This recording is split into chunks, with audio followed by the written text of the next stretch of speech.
Let's try that again. A little better. All right. All right, good afternoon, Saltillo. Good afternoon. All right, let me try something else. Good afternoon, FEBT. Woo! How about good afternoon, East Broad Top? Woo! Yeah! Well, good afternoon, and thank you for being here. Amazing turnout for not such a beautiful day, right? But we're going to make it a beautiful day. Beautiful event we have here to kick us off with the Saltilo Station groundbreaking. I want to thank everybody that's here. I want to thank a couple of distinguished guests that are here with us today. I'm going to get a couple of them up here to talk briefly too, give us a few remarks. I got Mr. Brad Esposito here to my left, the general manager of the East Broad Top Railroad. We have Jeff Thomas, who's a Huntington County Commissioner. We also have Alan Miller out there in the crowd somewhere with the EBT Corridor Commission, or Committee. And I'd also definitely like to point out we have Rima here from Penn State Altoona. That's the American Railway and Engineering and Maintenance of Way Association student chapter. So give me a cheer there, guys, wherever you are. Wow. Let me try that again. Good afternoon, Rima. Yes. Well, thank you for being here. It's great. Those guys are here with the track crew doing a lot of volunteering work for us. And it's part of the next generation of volunteers and people getting involved with East Broad Top. We also do the Young Easties and bring a lot of younger kids in to do that too. So appreciate that. Let's see, who else? Yeah, and in general, just let me thank, I was going to call them the Orange Army, but it's a little cool today, so most of them aren't showing their orange t-shirts. But you can see a few of them around the Orange Army. That's the FEBT volunteers that make so much happen in Rock Hill, here in Saltillo, in Robertsdale, and everywhere else in between. So appreciate having all of them here. All right. So I'd like to start off with introducing Mr. Gene Tucker. He's the foreman of our track crew, but I'd like to get him up here. He's also a minister. We'd like to get him up here to say a few words and bless the groundbreaking event and the station in general. Gene.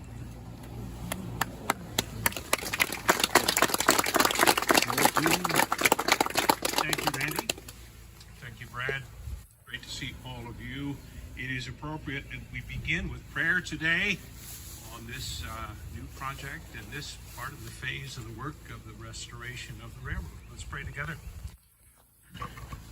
We come today with grateful hearts for all that has happened in the last 5 years and 2 months for the rebirth of the East Broad Top Railroad.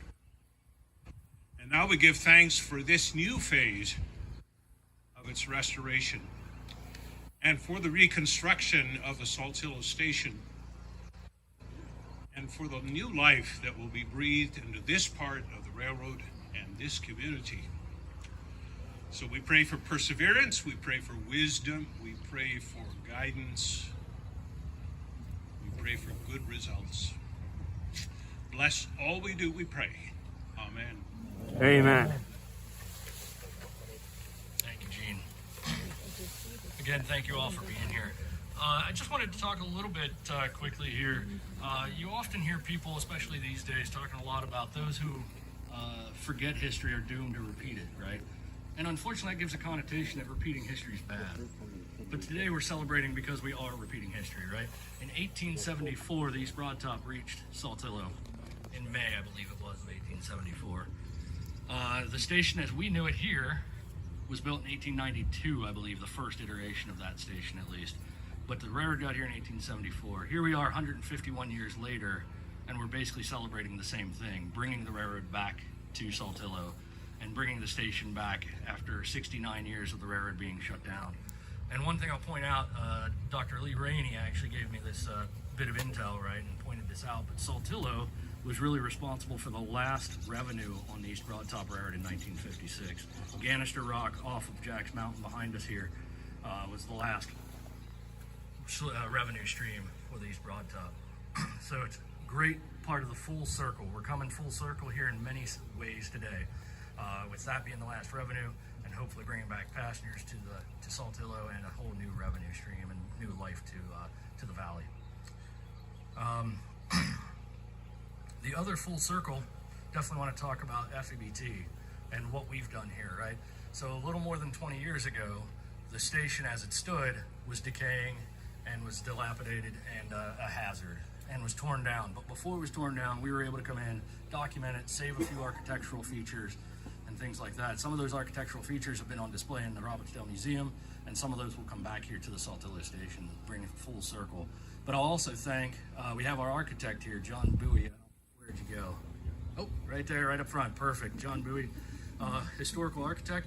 He's spent the last year and a half or so doing the construction drawings for the station, all for free for us, so we appreciate that. He's donated all of his time to do that. But really, John started 25 years ago with documenting the original station. And we were just talking about some of the drawings that he, Hank Inman, Bill Grant, and others contributed to that helped save the station, even if only on paper at that time. But now we have beautiful construction drawings thanks to him.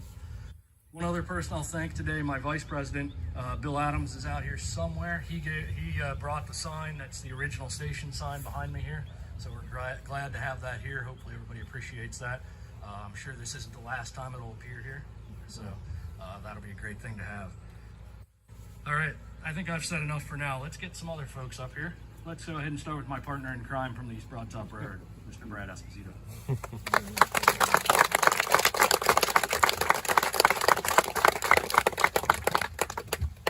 Well, thank you. I am just the gopher that stuck his head out of the hole and gets whacked occasionally. But there's been a whole lot of work by a whole lot of people to get us to this point today. And really, this is the first. We've been pushing towards Saltillo for a couple of years. That's starting to become a thing. This is the first thing that cements us back in the community, which I think is going to be a very good thing. I can't thank all the volunteers enough. I can't thank the staff of the railroad enough. There's been a whole lot of work going on. The county commissioners, of which all three are here today, Scott and Patrick, along with Jeff, have been extremely supportive of everything we're doing, as well as the corridor committee, which I see some faces hiding in there. Hi, Linda. It's been a big effort locally with the Historical Society in Three Springs. The railroad's coming. What do we want to do? What do we want to save? How do we prepare for that and make it the best for the communities? 69 years is a long time for a train not to be here. I'm excited to see it here. The progress that you're going to see here in the next couple months is going to be pretty, I think, even though it's a small building, pretty staggering and interesting and obviously a lot going on. So I'll keep it brief as I thank everybody that's had a part in it. Spread the word. Volunteers, donations, they all count. And I look forward to seeing what we can do with the communities and everything to get the train back here soon. So thank you.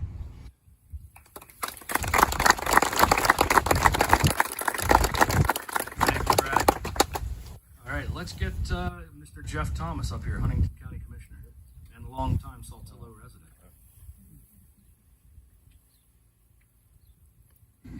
Thank you, Andy. Thank you, Brad.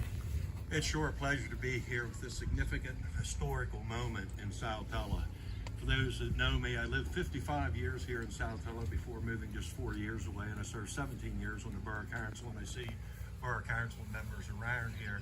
And I can tell you there was never any discussion while I was on Borough Council, and I see Danny Lane, the next of the EBT coming back to Saltilla. It just what didn't seem possible. The historical significance of this and to preserve the culture of Huntington County is just tremendous. My grandfather rode this train to the mines. My father, as a kid, would tell me stories how he would hop the train and ride to Three Springs, probably not quite legally. And then, of course, when the coal mine shut down, a lot of the old coal miners went down. Again, with significance to the EBT down at Mount Union, worked in the brickyards down at Harbison Walker and North America. So it's just a pleasure here, not only the historical and preserving this in the history that needs to be told up through here. We also, as commissioners, realize the economic development growth in the southern end of the county and throughout the county that's possible because of this. And I just want to say thank you to all the volunteers, the EBT, the foundation, because I didn't think I would see this in my lifetime. Now I'm going to get to see it, and I'm going to hold out for it to go up. Haven't got a date on that yet, but up to the Broad Top. I've been trying to get some information, but it's been awful quiet on that end. But being a long-time resident of Saltilla, and there's so many things. The water tower, I remember this standing here vividly as a kid growing up until it was torn down. I remember the water tower. I can't wait to get that back up for the kids. That's actually the backstop to the basketball hoop to keep things from going into the river. And if you're missing spikes on the other side of the tracks up there, I think the statutes of limitation has run out. But boy, when I was a kid, they made excellent things to hold my tent in the ground. We'd be camping out there. But anyway, thank you to EBT. This is a great day, and everybody, welcome to Saltilo. And I want to thank my fellow commissioners, Scott Walls and Patrick Reeder, for being here. I can say, and I mostly don't talk on behalf of my other commissioners, but I feel confident in saying we fully support the EBT and all its endeavors in Huntington County. And anytime we can be of help, please let us know. Thank you, guys.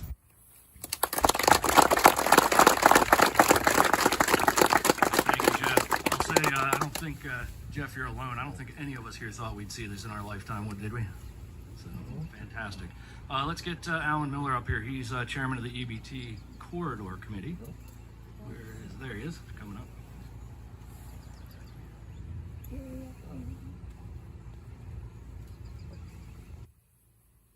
Good afternoon. Thank you for being here. I can echo everything that everyone has said so far. And I certainly never thought I would see this day either. So I'm thrilled to be here. I left here 50 years ago and returned 3 years ago because this is my home. And as a kid, I spent, I think, 2 summers in Saltilo, and I played ball on that ball field for Gene Cornelius. And there was a couple things I learned. The one thing I learned was I was never going to be a Major League Baseball. So I went on to find something else to do. But Saltilo has got I have a soft place in my heart for this town because I was here when I was like 9 or 10 years old. Beautiful people. The town was just a great place to be as a kid. I came back 3 years ago, 3+ years ago, and immediately went to the Three Springs Saltilo Historical Society because I thoroughly enjoy history. And my grandparents and my family all grew up in this area. They were very influential in what we had as these communities from back in the 40s, 30s, 40s, 50s time frame. And almost, I would say within a meeting or two, there was a discussion about the EBT returning. And I'm going to name a couple people. I'm not real good with remembering all the names, but Danny Lane, Vincent Brown, Roy Stevens, Brian Huffman, and myself. The 5 of us decided we should start talking about how to prepare for this day. We knew it was going to be a big event for our communities because for 50 years, as you can see, not a lot has happened around here. To have a gathering like this is incredible. And so we began a discussion about what should we do? How should we try to prepare our communities and our people? And very quickly we decided, we really need somebody from the East Broad Top Railroad here to tell us what's really going to go on. And so we had Brad come join us, and we had Jonathan come join us, and now we were up to 7 people talking about this issue. And time went on, and we realized that we were a committee that didn't have any teeth. We couldn't make decisions. So we said, let's bring in decision makers. Let's bring in town council members from the 2 boroughs and the Board of Supervisors from Clay Township. And let's broaden the dialogue around the issues that we're about to face because the railroad is coming to town. I wish I could have recorded all these meetings. 3 years, every month for 3 years. And it's just been a fascinating conversation. And we're just now in a position where I think we're going to start to embark upon some actions, and this is one of them. But one of those meetings, we started to talk about what do we really want to do? And from a historical society perspective, and Roy Stevens, I give him much credit for this, he was really pushing for how do we preserve the communities that we grew up in? We don't want to become a commercialized set of municipalities here because of the train coming in through town. And so we said, let's preserve the heritage and the communities that we know and have grown up with. Second thing, let's protect some of our historic properties. We have some very old historic properties. Right there's one of them. That these towns are filled with these kinds of pieces of infrastructure that we want to protect it. We don't want it to be bulldozed and it be turned into whatever from a commercial perspective. And the third thing, and this is where I think it really applies to all of us, we wanted to provide opportunities for us and these communities to promote entrepreneurship, promote opportunities to enhance the tourist experience here. We get to play in this game too.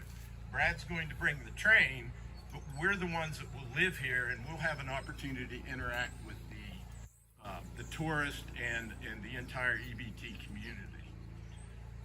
So I tell you all this to say, we've been at this for 3 years, but we're literally right on the threshold of action now after talking for many years about it. And I am absolutely thrilled to even think about the Iron Horse coming up this track and some number, everything's 2 years, right? I give Brad a hard time because everything's 2 years from now. And it's been that way for 3 years. But anyhow, I'm excited. It will happen. I'm thoroughly convinced, and I'm excited for all this, just like everyone has said so far. Thank you.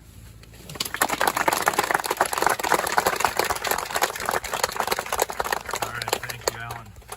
Definitely, I think Alan touched on some great points there, right? But everywhere you look, there's treasures around East Broad Top. And I think, too, as he talked about for the past number of years, been working on developing things.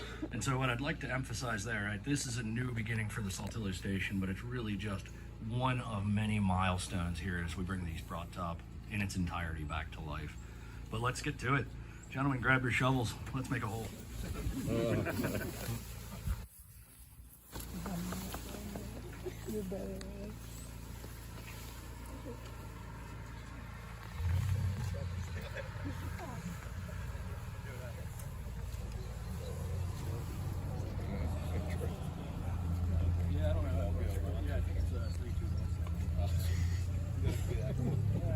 All right, here we go. 1, 2, 3, go.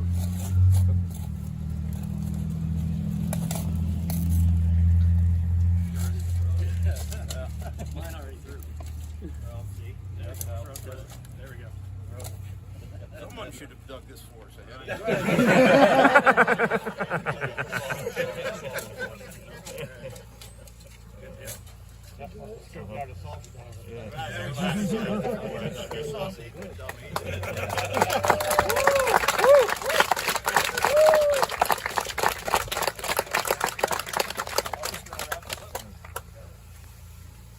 Jeff, why didn't you come do this? That guy's going to start finding nails here. Well, thank you all for being here. Great little ceremony. Like I said, a fresh new beginning for the Saltillo station, but one of many milestones that we have to celebrate here. Let me thank my FEBT members, my donors especially that make this happen, right? We've been getting a lot of great donations and wouldn't be anywhere without them. Wouldn't be anywhere without our volunteers. Let me hear the volunteers out there. Thank you to our partners, the EBT Foundation, for everything they do. Fantastic team to work with. So thank you to all of you. And thank you to the community of Saltillo and the whole southern end of Huntington County. Thank you all for being here. Everybody have a great afternoon. Stay dry out there. Be safe. Thank you.